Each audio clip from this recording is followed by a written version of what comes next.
sudah muncul video yang menggambarkan jatuhnya pesawat dan itu diduga adalah pesawat MH017 yang terbang dari Amsterdam menuju ke Kuala Lumpur. Pesawat Boeing 777 memang banyak digunakan oleh sejumlah maskapai karena pesawat tersebut merupakan jenis pesawat yang aman dan berbadan lebar sehingga bisa mengangkut banyak penumpang dan menerbangkan mereka dalam keadaan selamat. Tetapi yang terjadi hari ini adalah pesawat MH017 dengan rute penerbangan Amsterdam Kuala Lumpur jatuh, yang diduga jatuh di perbatasan Ukraina Rusia.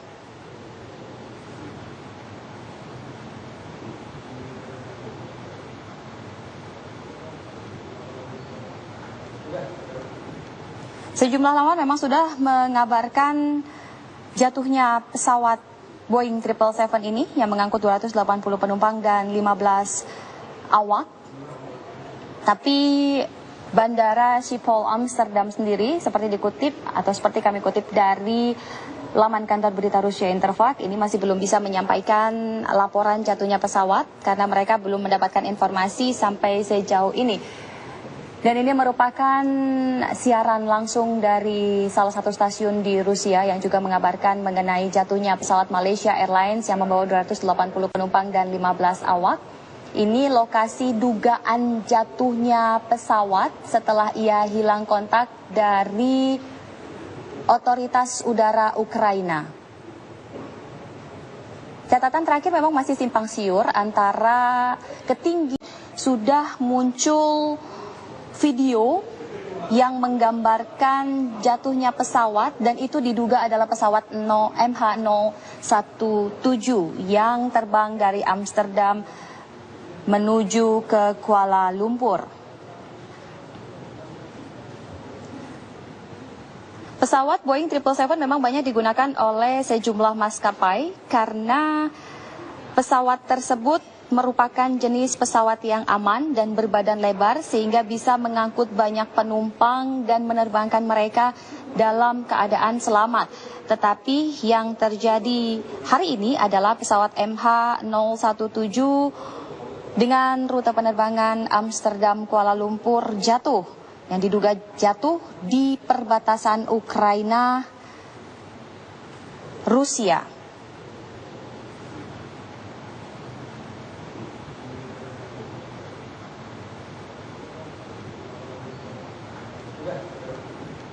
Sejumlah laman memang sudah mengabarkan jatuhnya pesawat Boeing 777 ini yang mengangkut 280 penumpang dan 15 awak. Tapi Bandara Schiphol Amsterdam sendiri seperti dikutip atau seperti kami kutip dari laman kantor berita Rusia Interfax, ini masih belum bisa menyampaikan laporan jatuhnya pesawat karena mereka belum mendapatkan informasi sampai sejauh ini. Dan ini merupakan siaran langsung dari salah satu stasiun di Rusia yang juga mengabarkan mengenai jatuhnya pesawat Malaysia Airlines yang membawa 280 penumpang dan 15 awak. Ini lokasi dugaan jatuhnya pesawat setelah ia hilang kontak dari otoritas udara Ukraina. Catatan terakhir memang masih simpang siur antara ketinggian. Sudah muncul video yang menggambarkan jatuhnya pesawat dan itu diduga adalah pesawat MH017 yang terbang dari Amsterdam menuju ke Kuala Lumpur. Pesawat Boeing 777 memang banyak digunakan oleh sejumlah maskapai karena pesawat tersebut merupakan jenis pesawat yang aman dan berbadan lebar sehingga bisa mengangkut banyak penumpang dan menerbangkan mereka dalam keadaan selamat.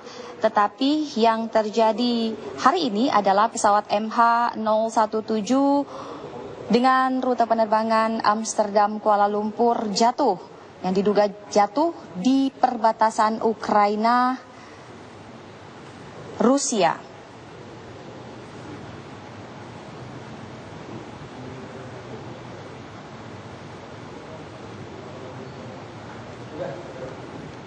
Sejumlah laman memang sudah mengabarkan jatuhnya pesawat Boeing 777 ini yang mengangkut 280 penumpang dan 15 awak.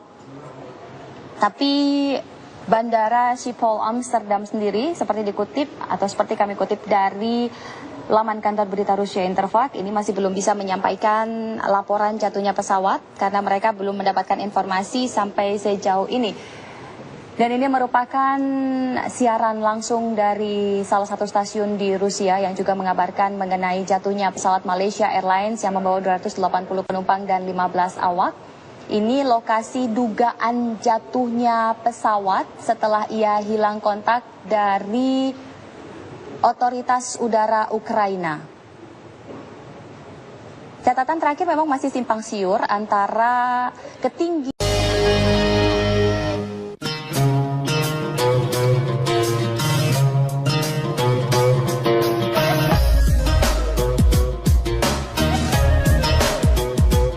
Fakta unik on the spot malam ini akan membahas tentang salah satu masjid termegah di Indonesia. Berkunjung ke Semarang tak lengkap rasanya jika Anda tak mengunjungi Masjid Agung Jawa Tengah. Berdiri di atas lahan 10 hektar, menjadikan Masjid Agung Jawa Tengah sebagai salah satu masjid termegah di Indonesia. Masjid Agung Jawa Tengah terletak di Jalan Gajah Raya, Kelurahan Sambirejo, Kecamatan Gayamsari, Kota Semarang, Jawa Tengah. Masjid ini mulai dibangun pada tanggal 6 September 2002 dan selesai secara keseluruhan pada tahun 2006. Uniknya, untuk merancang masjid ini, pengelola mengadakan sayembara desain Masjid Agung Jawa Tengah. Sayembara ini dimenangkan oleh Insinyur Haji Ahmad Fanani pada tahun 2001 silam. Masjid Agung ini dirancang berdasarkan sebuah filosofi yang merupakan perwujudan kesinambungan historis perkembangan agama Islam di tanah air. Fakta lain menyebutkan Masjid Agung Jawa Tengah ini dirancang dalam gaya arsitektural yang universal. Bangunannya merupakan perpaduan antara arsitektur Jawa, Arab, dan Romawi. Gaya arsitektur Jawa terlihat pada bagian dasar dari tiang masjid yang menggunakan motif batik, dilengkapi dengan kubah besar berdiameter 20 meter. Di sekitar kubah terdapat 4 menara, masing-masing setinggi 62 meter di tiap penjuru atapnya. Ciri arsitektur Timur Tengah atau Arab terlihat pada dinding-dinding masjid yang berhiaskan kaligrafi. Di halaman masjid terdapat 6 payung hidrolik raksasa. Payung ini dapat membuka dan menutup secara otomatis. Payung raksasa ini mengadopsi arsitektur Masjid Nabawi di Madinah. Tinggi masing-masing payung adalah 20 meter dengan diameter 14 meter. Payung elektrik ini hanya dibuka setiap sholat Jumat, Idul Fitri, dan Idul Adha dengan catatan kecepatan angin tidak melebihi 200 knot. Sementara ciri khas Romawi terlihat pada gerbang depan saat akan memasuki masjid. Gerbang ini bernama Gerbang Al-Qonacchia yang mempunyai arti megah dan bernilai. Bentuk bangunan ini menyerupai bangunan Colosseum di Roma, Italia. Bangunan ini dilengkapi dengan 25 pilar berwarna ungu yang dipadukan dengan tulisan kaligrafi. Pilar-pilar berjumlah 25 buah ini merupakan simbolisasi dari 25 Rasul Allah sebagai pembimbing umat.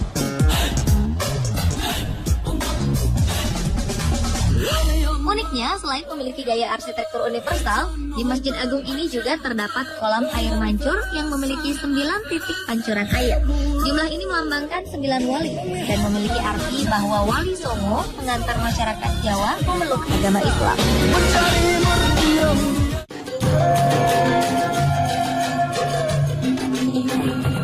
Keistimewaan lain dari masjid ini adalah terdapatnya menara setinggi 99 meter bernama Menara Asmaul Husna atau Al-Husna Tower. Ketinggian ini melambangkan 99 sifat Allah Subhanahu wa Ta'ala. Menara yang merupakan replika dari Menara Kudus ini juga melambangkan kebesaran dan kemahakuasaan Allah Subhanahu wa Ta'ala. Dari atas puncak menara ini, kita dapat melihat keindahan Masjid Agung Jawa Tengah dan Kota Semarang. Di sini juga terdapat sejumlah teropong. Jika Anda ingin menggunakannya, Anda cukup memasukkan uang koin Rp1.000 saja, dan Anda dapat melihat Kota Semarang dari sini. Selain teropong untuk umum, di sini juga terdapat teropong canggih dari Bosya, khusus untuk melihat hilal pada saat bulan Ramadan dan menjelang Idul Adha. lantai dasar menara terdapat Radio Dakwah Islam Jawa Tengah, sedangkan di lantai 2 dan 3 digunakan sebagai Museum Kebudayaan Islam. Sementara di lantai 18 terdapat sebuah kafe muslim yang dapat berputar 360 derajat. Fakta unik lain di masjid ini adalah di sini Anda dapat melihat sebuah Al-Quran raksasa. Al-Quran ini berukuran 145 cm kali 95 cm. Salah satu Al-Quran terbesar di Indonesia ini ditulis tangan oleh Haji Dr. Andes Hayatuddin, seorang penulis kaligrafi dari Universitas Sains dan Ilmu Al-Quran di Wonosobo, Jawa Tengah. Selain Al-Quran raksasa, di Masjid Agung Jawa Tengah juga terdapat beduk raksasa berukuran panjang 310 cm dan berdiameter 220 cm. Beduk ini merupakan replika beduk Pendowo, Purworejo, Jawa Tengah yang terbuat dari kulit lembu Australia. Masjid yang mampu menampung 15.000 jemaah ini juga memiliki bangunan pendukung lainnya seperti auditorium, perpustakaan, dan ruang perkantoran. Selain berfungsi sebagai tempat ibadah, Masjid Agung Jawa Tengah ini juga menjadi objek wisata religius, pusat pendidikan, dan pusat aktivitas syiar Islam. Bahkan untuk menunjang keberadaan objek wisata religius ini, pihak pengelola menyediakan sebuah hotel Geraha Agung dengan kapasitas 23 kamar dengan berbagai kelas, sehingga para wisatawan yang ingin bermalam bisa memanfaatkan fasilitas ini. Masjid Agung Jawa Tengah merupakan masjid megah kebanggaan masyarakat Jawa Tengah dengan bentuk arsitektur yang sangat indah. Dengan fasilitas yang lengkap, membuat nama masjid ini begitu dikenal oleh turis lokal dan mancanegara.